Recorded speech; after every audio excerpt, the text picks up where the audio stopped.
Bien, estamos de vuelta en Hoy Mismo y la Super 7. Tenemos la presencia de Jorge Subero Isa, fue presidente de la Suprema Corte de Justicia, y vamos a hablar con él sobre muchos temas. Doctor, buenos días, bienvenido. Buenos días, Dani. Felicito por este nuevo SEC. Realmente es una especie de transición de lo análogo a lo digital. Vamos en eso, doctor. Está muy bien, vamos bien. A usted le ha correspondido inaugurarlo. Lo felicito, gracias por darme ese privilegio. Doctor, ahora que estamos en política, le pregunto yo, ¿y a usted no le han hecho alguna oferta de candidatura, doctor? No. Ni en Ocoa. No, ni siquiera en Ocoa. A principio que yo salí de la Suprema Corte de Justicia, se me acercaron algunas personas, entre ellos el presidente de un partido muy minoritario, para ofrecerme la candidatura, la presidencia del partido y la candidatura, posible candidatura como presidente. Y yo lo deseché porque yo tenía entendido que el haber salido más o menos bien de una posición, primero de la Junta Central Electoral y posteriormente de la Suprema Corte de Justicia, no me daba la base suficiente como para incursionar en política con éxito. Entonces, por eso ¿Y nunca le ha gustado la política a usted? Yo soy político, o sea, partidariamente no tengo en la actualidad, ni tuve en el pasado ninguna adherencia de ninguna elección a ningún partido. Pero yo soy un ente eminentemente político y actúo como político. ¿Esa gente del Partido Reformista nunca lo persuadieron, ustedes nunca pudieron persuadirlo? No, porque es que yo nunca tuve vínculo estrecho con el Partido Reformista. El único vínculo que yo tuve con el Partido Reformista es que Balaguer me apoyó para la Suprema Corte de Justicia y me apoyó para la Junta Central Electoral. Pero después Balaguer lo vi yo 2 veces en toda mi vida. ¿Y cómo se dio esa relación con Balaguer? ¿Por qué él confiaba en usted sin haberlo tratado? Yo me imagino que algunos amigos, y recuerden que los Suberos siempre se identificaron mucho con Balaguer, principalmente mi primo Marco Subero, y yo supongo que de ahí se trató de relacionar a Jorge Subero Isa con los Suberos y el Partido Reformista. Incluso algunas objeciones que se presentaron en la Junta Central Electoral era precisamente por mi pretendida participación en el Partido Reformista. Usted siempre como que lo ubicaban ahí, como que Sí. usted era reformista. Sí. Que usted era parte de la cuota de reformismo. Sí, sin embargo, eso no fue así, porque el principal respaldo que yo tuve, por ejemplo, para la Suprema Corte de Justicia fue José Francisco Peña Gómez. ¿Así? Sí, quien me había cuestionado mucho con respecto a que él no quería que yo siguiera al frente de la Junta Central Electoral. Pero yo siempre he dicho, de yo no haber estado en la Junta Central Electoral, no hubiera pasado a la Suprema Corte de Justicia. Había interés, principalmente del PRD de esa época, de que yo saliera de la Junta Central Electoral porque me atribuían una condición de reformista, y en la Suprema Corte de Justicia no hubo ninguna objeción. Tanto es así que Peña posteriormente lo declaró que no tenía absolutamente ninguna objeción. Me sorprende, doctor, que esa revelación que usted hace, porque la información que se tenía y que se ha manejado, digamos, como moneda común, es que ese acuerdo que se da en ese Consejo de la Magistratura lo impulsan fundamentalmente don Leo Mato Berrido, que es una persona, usted tiene una relación primaria, y lo negocia en lugar de Balaguer, Milagro Ortiz por Peña, y Leonel Fernández como presidente de la República. Que Leonel propone es el jurista que murió, que era Bernardo Fernández Pichardo, que luego don Leo lo propone a usted y Milagros propone a don Papi Luciano. Entonces, me extraña que usted me diga que la propuesta suya llega por Peña Gómez, porque todo el tiempo se ha manejado que usted llega vía don Leo Matos en ese acuerdo. No, perdón, lo que quiero decir con respecto a la posición de Peña Gómez es que me apoyó. No fue que la iniciativa fue de Peña Gómez, él fue de los propulsores, porque cuando a Peña le propone que si tenía alguna objeción, recuerden que Peña Gómez va a dar una declaración en Chile, que la recogió esta muchacha, Cela María Lamarche, que fue en el periódico Hoy, donde se oponía rotundamente a que yo siguiera al frente de la Junta Central Electoral, porque mi condición de reformista me inhabilitaba a esos fines. Posteriormente, cuando se le dice a Peña que si tiene alguna objeción para que yo sea presidente de la Suprema Corte de Justicia, dice que no. Incluso consulta con doña Milagro le dice, yo había sido profesor de su hijo Juan, y habla de las condiciones mías. Pero obviamente fue una decisión política. O sea, nunca he negado de que fue una composición política. O sea, la Suprema Corte de Justicia, que resultó en el año 1997, tuvo un componente político, y la posición, por ejemplo, el papel desempeñado por Leomato Berrío y por Atuey de Caña y doña Milagro fue determinante. Ahora, yo creo que lo más importante de todo eso es que hubo un consenso nacional de todos los partidos políticos, inclusive por Leonel Fernández, que votó por mí como juez de la Suprema Corte de Justicia, pero no como presidente. Sí. Pero después todos los partidos políticos y el grupo y los empresarios y las iglesias estuvieron de acuerdo porque estaban como testigos ahí. ¿Y qué usted cree entonces, doctor, que ha cambiado desde allá hasta acá para que lo que decidan ahora los partidos políticos sea mal visto? O sea, si eso que usted está diciendo hoy, que pasó con usted en ese tiempo, lo decimos hoy, quizá la reacción de la población no sea la misma, porque se entiende que todo lo que deciden los líderes políticos ahora no es bueno para la sociedad. No, es que yo creo que en cualquier sitio del mundo la composición de lo que se llama hoy en día las altas cortes, aquella época era solamente la Suprema Corte de Justicia, tiene un componente político fundamental. O sea, lo político mueve todo en el mundo entero a nivel de las altas cortes. Aquí no es la excepción. En el mundo democrático y en el mundo no democrático. O sea, los partidos políticos son los que tienen que ver. Por eso es que todas las decisiones que toman las cartas cortes tienen un carácter eminentemente político, porque no hay más nada político que el propio Estado. La decisión más política que tuvo un presidente de Estados Unidos es la designación o la nominación de un miembro de la Suprema Corte. De un miembro de la Corte Suprema. Doctor, aquí es exactamente lo mismo. Vamos a brindarle una tacita de café, Santo Domingo, café del bueno, Pero en eso que... para que entremos en una parte que usted citaba ahora. Pero quiero profundizar un poco en lo que invitamos el Café Santo Domingo al doctor Subero, en algo que citaba Johanna, porque es interesante. ¿Hasta qué punto los propios políticos, y creo que es una reflexión como a partir de esa propia vivencia suya, los propios políticos han demonizado el ejercicio político de seleccionar a figuras para componentes de altas cortes o organismos constitucionales autónomos? Se han encargado ellos mismos de desautorizarse para hacerlo.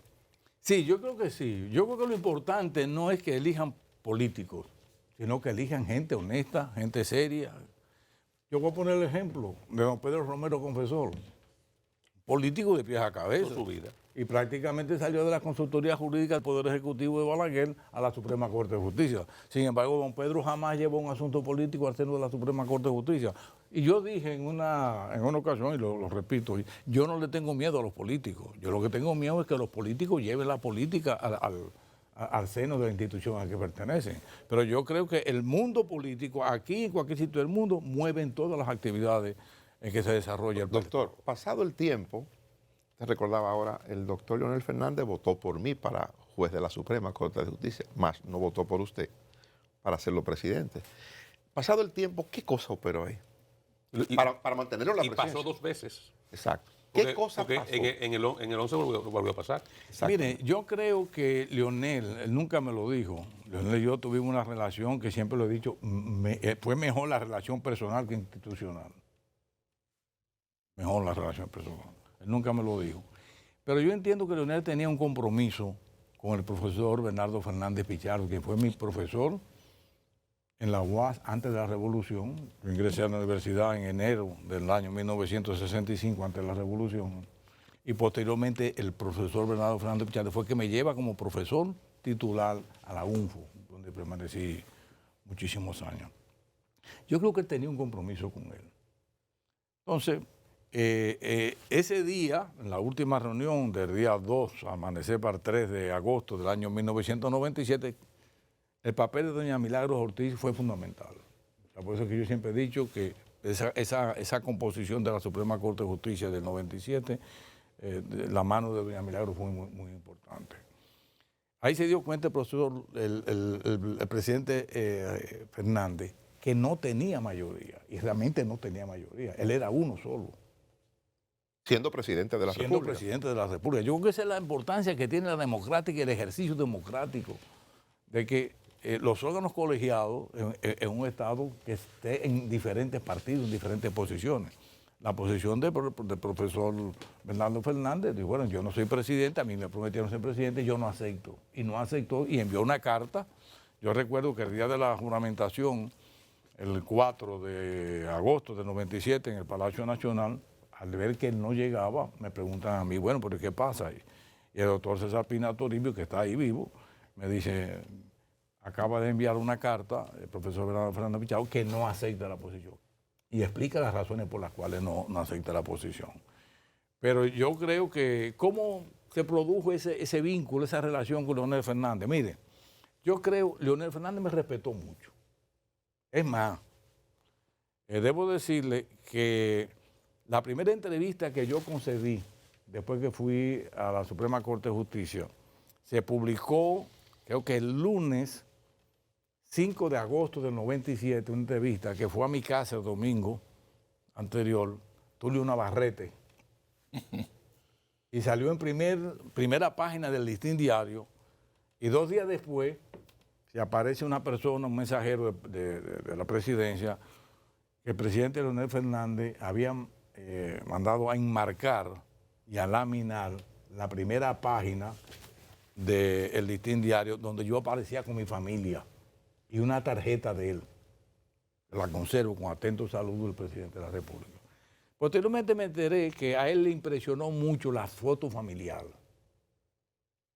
Y de ahí en adelante debo decirle que la relación personal con Leonel Fernández todavía se mantiene. O sea, no obstante lo abrupto que fue mi salida de la Suprema Corte de Justicia. ¿Usted no guarda rencor? En lo absoluto, en lo absoluto, en lo absoluto. Yo comprendo la situación, la situación que se vio en el marco para que... El marco que había en ese momento. Él se sentía que yo no podía darle la protección a él y a los suyos, que posiblemente... No se quebró ningún acuerdo previo porque usted llegó a esa sesión muy convencido de que usted iba a seguir siendo el presidente. Porque el presidente Leonel Fernández me lo había prometido una semana antes. Exacto. Y sí, yo estaba totalmente seguro. Es más, yo le había dicho en 4 ocasiones a él que yo no quería seguir al frente de la Suprema Corte. Y me dijo que él quería que yo lo acompañara. O sea, usted llegó entendiendo que lo iba a hacer. Sí, hasta que ese mismo día yo me di cuenta que no, porque el magistrado Víctor José Castellano, que era el otro miembro de la Suprema, y yo estábamos sentados. Cuando vimos que los demás miembros del Consejo Nacional de la Magistratura llegaron juntos, que salieron del despacho del presidente, yo le dije a Víctor José, prepárate que el golpe viene. Un cambio de señas. Un cambio de señas. ¿Y a qué se debió eso? Yo creo que el presidente quería cubrirse en salud y no fue una posición, a mi modo de ver, hoy 12 años después, a mi modo de ver no fue una posición personal del presidente, sino fue una posición del partido. Yo creo que a él lo llevaron... Política. Y lo llevaron a decir, mire, este hombre no te va a garantizar una independencia. Y realmente yo traté de ser equidistante de todos los procesos políticos y no políticos que se llevaron a la Suprema. ¿Y se puede decir, doctor, que tras su salida la justicia se politizó entonces? La justicia siempre ha estado politizada. O sea, porque si partimos de la idea de ¿O se partidarizó entonces? Yo no sería tan tajante. Lo que sí es que todos los que se eligieron en el 2011 no fueron contrarios a la posición que tenía el presidente Leonel Fernández. Se acomodaron. Se acomodaron. ¿Eso es político, doctor? Bueno, es que todas esas decisiones son políticas. O sea, cuando se nomina a... ¿Puede decirse que escogieron gente para que los cubriera en el futuro? Yo no me atrevería a decir eso, porque todos los que se escogieron fueron gente muy seria, ¿eh? Y fueron gente muy honesta. O sea, no se puede... Y lo siguen siendo. No, si siguen siendo, están por ahí, han vivido, tienen su vida y nadie los ha cuestionado. ¿Pero era gente comprometida? Yo no creo. Ellos no contaban conmigo. O sea, con los demás yo no sé. Pero conmigo nadie podía contar. Por eso es que yo, y posiblemente después de tantos años salir de la Suprema Corte de Justicia, una de las cosas que yo pudiera lamentarme es que yo no tuve un amigo nuevo mientras yo tuve los 14 años y medio de la Suprema Corte de Justicia.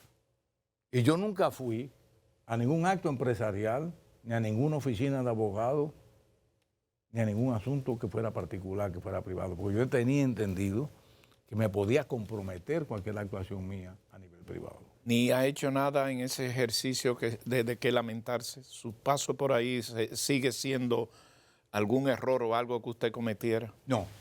Yo he repasado muchas veces haciendo reminiscencia de de si yo cometí algún error. Yo creo que no. Si me preguntan, ¿usted haría lo mismo, exactamente lo mismo que usted? Sí, exactamente lo mismo. Yo creo que haría lo mismo. Usted, sin embargo, sí admitió en su momento un elemento que usted entiende pesó en su gestión, que fue el caso de Sonlan. ¿Hasta qué punto esa decisión de Sonlan pesó también en su eventual salida de la Suprema Corte de Justicia? No, yo no creo que nada. Ese es un caso que yo cerré, y lo cerré de manera definitiva, que dije que no le iba a comentar más. Pero la salida mía, y eso lo puedo yo, la salida mía de la Suprema Corte de Justicia no tuvo que ver nada con el caso Sonlan, nada, en absoluto. Doctor, yo querría irme a un tema tema americano, el tema de la embajada. La embajada norteamericana, los norteamericanos inciden en la Suprema Corte de Justicia. ¿Y cómo usted ve este affair o esta situación que hay ahora de que se consulta a la embajada americana para un candidato político? Mire, un candidato electoral, perdón. Sí, lo que yo critico de esa lista que envió el PRM a la embajada americana es que no se hiciera de manera institucional, dentro del marco de los acuerdos que hay de transparencia, de los acuerdos de cooperación internacional contra el narcotráfico, contra el terrorismo y eso. Eso es lo que yo critico. O sea, debieron de hacerse dentro del marco institucional. Pero yo creo que los partidos políticos, por eso critiqué yo mucho cuando se estaba hablando de la ley de la primaria, que si los partidos por sí solos no podían determinar y organizar su propio proceso electoral interno, no podían pretender gobernar un país. Entonces, eso es falta de institucionalidad. O sea, los partidos políticos deben tener los mecanismos necesarios para depurar su propia militancia y sus propios candidatos. Doctor, ¿incide la Embajada de los Estados Unidos en asuntos judiciales en la República Dominicana? ¿O eso es un mito? No. Por lo menos estoy hablando del caso de los 14 años y medio míos. Toda la cooperación que se hizo a través del USAID, pero nunca hubo, y fue a nivel técnico. La cooperación, por ejemplo, de la vigencia del Código Procesal Penal fue determinante la USAID con respecto a la cooperación técnica, los viajes de los jueces, la cooperación de eso. Pero no en materia de incidencia. ¿No le visitaba a usted en ocasiones a algún miembro de la embajada allá a la Suprema Corte de Justicia? Doctor, queremos una cita, queremos verle. Sí, muchas veces, pero nunca para tratarme un tema determinado. Por ejemplo, yo tenía un vínculo que nadie desconoce con Ángel Reter, una relación de amistad de verdad, donde él visitaba mi casa con frecuencia y yo iba a la residencia de la embajada con mucha frecuencia. Sin embargo, nunca me trató un tema donde pudiera yo inclinar la balanza en un sentido o en otro. Miren, yo creo, quizás ustedes no me crean si yo les digo que a mí absolutamente nunca nadie fue a proponerme una cosa que no fuera lo debido. Ni nunca nadie, primero a mí nunca nadie me amenazó. Mucha gente dice, no, que a mí me amenazó. A mí nunca nadie me amenazó ni por teléfono, ni por correo, por ninguna vía. Pero tampoco nadie me ofreció absolutamente nunca nada. Ni absolutamente nadie fue a decirme, mira, yo tengo tal caso, yo quiero que me ayude con esto. Primero, yo creía mucho en los jueces y teníamos un gran control disciplinario sobre los jueces. O sea, había un departamento de inspectoría judicial. Dice que usted tenía un gobierno bien organizado ahí. Muy bien organizado. La inspectoría era un terror. Eso estaba alineado. Alguien me habló la palabra, ahora que Oscar habla de terror, alguien me dijo, una consultora internacional que vino aquí, se llama Tirsa Rivera, una costarricense, me dijo, magistrado, yo creo que los jueces, yo no sé si los jueces le temen o los respetan. ¿Y usted en qué concluye? Yo creo que me respetaban. Bueno. Todavía al cabo del tiempo, porque los jueces sabían, porque yo lo había hecho desde el principio, que cuando yo saliera de la Suprema a mí no me iban a ver jamás en un tribunal. Y he cumplido al cabo de 14 años. ¿Y de qué usted vive, doctor? Yo, de mi consultoría. ¿De su renta, de su pensión? No, pues yo ejerzo mi profesión, pero a nivel de consultor. Consultor. Y de Pero asesor. a propósito, Y tiene mucho trabajo. Tengo mucho trabajo. a propósito Tengo mucho de Entonces no cuida a los liderazgo. nietos. No, los nietos tienen su espacio. Pero a propósito de liderazgo, doctor, del que debe ejercer una persona cuando está dirigiendo, ¿no?, una institución tan importante, en ese caso como la Suprema Corte de Justicia, pero a lo que voy ahora es a la Cámara de Cuentas. ¿Cómo usted cree que afecta toda esta situación que usted ha visto, que la crisis de la Cámara de Cuentas, nuestro sistema institucional y a futuros casos que pueden llegar a la justicia desde esta Cámara de Cuentas. ¿Cómo usted ve el escenario? Mire, eso es más grave de lo que se ve a simple vista. La Cámara de Cuentas es el principal órgano de control externo que tiene el Estado. A mí me tocó mediar en aquella ocasión cuando Andrés Terrero era presidente de la Cámara de Cuentas, mediar entre él y los demás. Y no hubo forma de que llegara a un acuerdo. Las consecuencias estaban ahí. Yo mismo a algunos de ellos les recomendé que renunciaran, se llevaron de mí y el único que no se llevó de mí, que dijo que no iba a echar el pleito, echó el pleito y lo destituyeron. Y lo perdió. Lo perdió en un juicio político. Eso es grave porque la Cámara de Cuentas tiene un problema que ahora está por enmendarse y es que las funciones no están establecidas, no están delimitadas. Para comprar un bombillo, y era lo mismo que ocurría en la Junta Central Electoral cuando nosotros llegamos, que para comprar un bombillo, para nombrar un mensajero, tenía que reunirse el pleno. Cuando yo llegué a la Suprema, con la experiencia que tenía en la Junta Central Electoral, lo primero que yo le dije a mi pleno fue, señores, hay cosas que el pleno no puede dedicarse a eso. Yo quiero que me den poderes, por lo menos, para las cuestiones administrativas, que yo las resuelva. Porque si hay que comprar, por ejemplo, una rema de papel, ahora si hay que comprar 500 remas de papel, ya eso es otra cosa. Entonces, en la Cámara de Cuentas ocurrió eso. Y ha ocurrido siempre que al no tener funciones delimitadas, los miembros directivos, cada uno cree que es jefe. Yo traté, porque me visitaron algunos de ellos, de cómo mediar también esta situación y no fue posible. Y yo creo que el gran error, y lo digo por primera vez, lo digo con toda la certeza, con toda la seguridad, el gran error que se pudiera cometer en este país es llevar a juicio político a esa Cámara de Cuentas. ¿Por qué? Porque resulta que la Constitución de la República supedita a una ley todo el proceso político que se debe llevar de la Cámara de Diputados a la acusación frente al Senado de la República, y no la hay. Entonces, no podemos perder de vista lo que es el debido proceso que está establecido en la Constitución, el artículo 69. Ese debido proceso tiene que respetarse en el Senado de la República cuando se vaya a conocer de la acusación de la Cámara de Diputados contra los miembros de la Cámara de Cuentas. Entonces, es posible que cualquier decisión que se tome en el Senado de la República pueda ser impugnada por la vía administrativa o puede ser impugnada por ante el Tribunal Constitucional. Es decir, doctor, que solo nos queda dejar que esa gente agoten el tiempo que le falta. O que se entiendan.